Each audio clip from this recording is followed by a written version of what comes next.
আসসালামু আলাইকুম, সবাই কেমন আছেন? আশা করি সবাই ভালো আছেন। তো আজকে আমি সকালবেলায় ওদেরকে নিয়ে পার্কে চলে আসছি। এখন বাজে 5:45 হয়ে গেছে, প্রায় 6টা বেজেই গেছে। কারণ ওরা আসলে বিকালবেলা আসতে চায়, তখন আমার সময় হয় না, আর অনেক মানুষও থাকে, আর রাতের বেলা তো পড়ার টাইম থাকে। তো যেহেতু আজকে রাতে আগে আগে ঘুমায় গেছে ওরা, তো ভোরবেলা উঠে গেছে, তো ভাবলাম ঠিক আছে এখনই ওদেরকে পার্কে খেলায় আনি। ওরা এখান থেকে যে লাবি বাবার স্কুলে যাবে।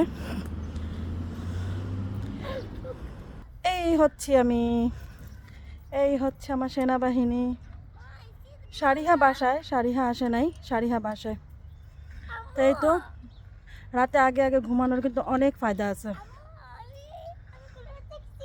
আল্লাহ হাফেজ।